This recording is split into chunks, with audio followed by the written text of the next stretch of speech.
네, 유진이 앞으로 좀 나와주시겠어요? 네. 자, 여러분 앉은 자리에서 우리 스트레칭 조교 유진이를 따라서 스트레칭을 함께 하시고, 네, 함께 하시고 그다음 세바시 함께 하도록 하겠습니다. 네, 네,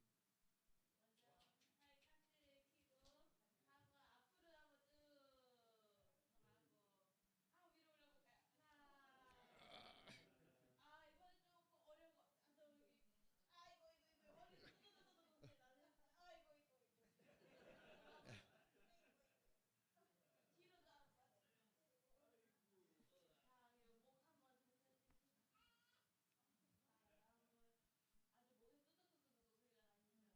목 한번 천천히 한번 아주 목에 뚜두두두두 소리가 나시죠? 이제 팔 한번 돌려보실게요.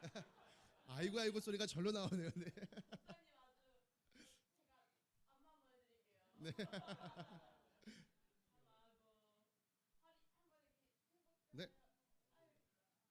해볼까요? 네, 안 돌아가신 분도 계시고 돌아가신 분도 계시고 네. 일어날까요? 감사합니다. 우리 박수로 네, 응원해 주셔서 감사하겠습니다. 우리가 지난 시간에 이어서 성경에 대해서 좀 함께 살펴보곤 합니다. 우리가 지난 시간에는요, 이 성경이 번역되는 이 원래 라틴어로만 있었던 불가타 성경이 어떻게 영어로, 독일어로 또 프랑스어로 각 나라 언어로 번역되게 되었는가 살펴보았었는데, 여러분 사실 누가 언제 어떻게 번역했느냐가 뭐 이걸 다 기억하실 필요는 없습니다. 다만 성경을 모두가 읽을 수 있도록 누군가는 생명을 걸어서 그 일을 했다라는 사실을 여러분들 꼭 기억하시기 바랍니다. 오늘은 그렇게 누군가 생명을 걸었던 이 성경이 오늘날 우리에게 어떻게 주어지게 됐는가, 특별히 한국 사람인 우리에게 어떻게 주어지게 됐는가를 좀 함께 살펴보기 원합니다. 한국 최초 성경 전래지는요, 충청남도 서천군 마량진이라고 합니다.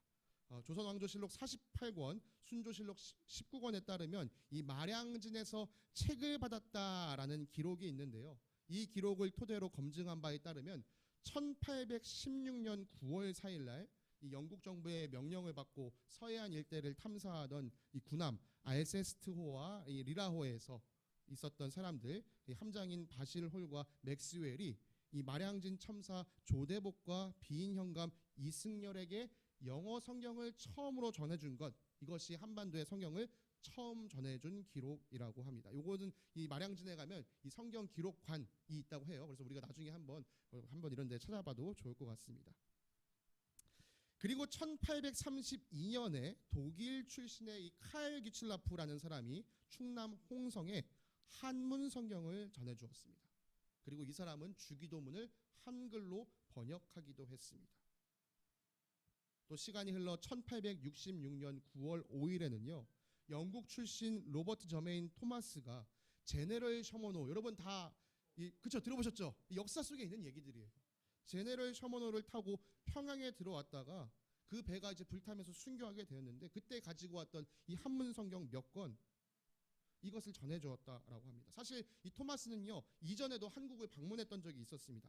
잠시 머무는 동안 한문 성경을 전해주기도 했었는데, 한문 성경이 한국에서 퍼지고 있대, 한반도에서 퍼지고 있대, 이 소식을 듣고 너무 기뻐서 야, 다시 내가 이 성경을 더 전하러 가야겠다 해서 그때 성경을 몇 권 더 가지고 이 제너럴 셔머노를 탔는데, 이 배가 이제 우리가 아는 것처럼 공격을 받고 이렇게 되면서 순교를 하게 되었다라고 합니다. 그러니까 이 토마스 선교사는 사실 이 땅에 와서 거의 한 게 없었어요.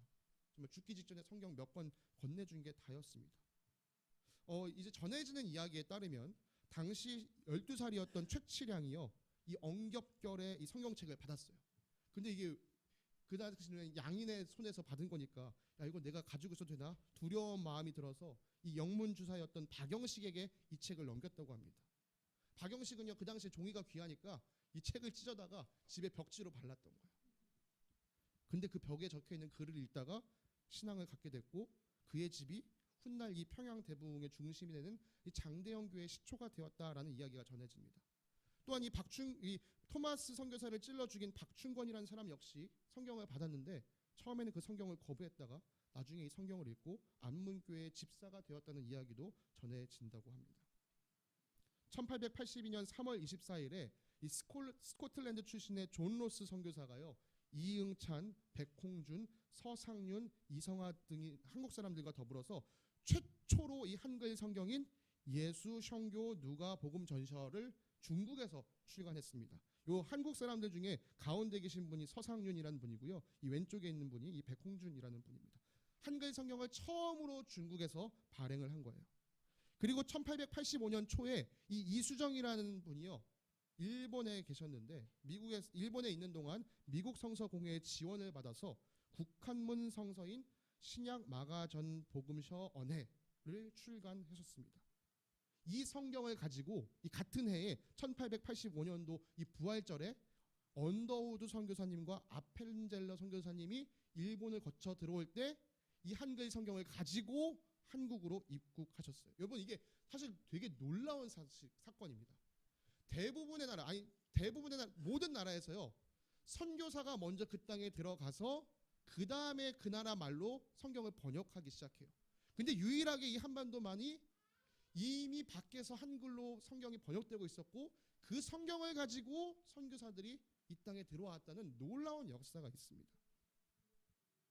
여러분 1887년 3월에는요. 존 로스가 이 한국인들의 도움을 받아서 신약 성서 전체를 번역했고요. 1887년 신약 성서로서 이 예수 성교 전서를 만주에서 간행하게 되었습니다.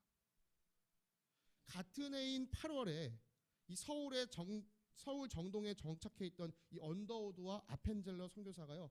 한글 공부를 해야겠다라고 하면서 성경 개정 작업을 해요. 아까 이수정 선교사로부터 받아왔던 이 마가에 전한 복음서 그걸 가지고 우리가 다시금 개정을 해보자 해서 막 한글 공부를 하면서 이것을 새롭게 개정을 합니다. 이것을 계기로 해서요. 이 장로회와 감리교회에서 이 선교사들이 성서 번역자회를 조직하고 이 한글로 성경을 번역하는 일을 초교파적으로 추진하게 됩니다.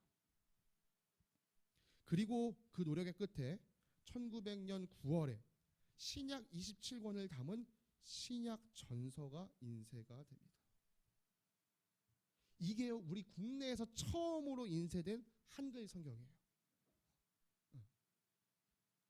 그런데 뭐 이때는 사실 막 여러 가지 잘 번역이라는 게 뭐 전문화되지 않았기 때문에 막 여러 가지 오류들이 좀 많았습니다. 그래서 계속해서 다시금 개정하고 다시금 수정하고 그렇게 하면서 1906년이 되었을 때야 드디어 좀 뭔가 완성된 이 신약 성서를 만들게 됩니다. 그리고 이 신약 번역 작업을 마친 후부터 1910년까지 구약을 다시 또 번역하기 시작해요. 그렇게 1911년이 되면 신구약이 합쳐진 성경 전서가 한글로 완성이 됩니다. 이 완성된 성경 번역이 이제 성경 번역이 1차적으로 한 번 됐기 때문에 그 다음부터는 이제 성경 번역을 하지 않고요. 성경을 개역합니다. 혹시나 우리가 번역을 잘못한 게 있으면 수정해야 되니까 그걸 고쳐나가는 작업을 합니다. 그래서 아까 말씀드렸던 이 성서 번역자회가요. 이제 성서 개역위원회로 조직을 바꾸고 그 작업을 쭉 이어나갑니다. 그렇게 1937년에 이 모든 그러니까 성경 전서의 개역을 마치게 됐고 1938년에 개역 성경 전서가 출간되었습니다. 근데 여러분 오늘날 우리나라 한국 교회를 보시면 여러분도 서점에 가시면 사실 여러 종류의 성경이 있다. 한글도 우리는 특별히 세번역 성경을 쓰고 있죠. 한글 성경도 이렇게 버전이 많아요. 이렇게 생각하시는 분들이 많은데요.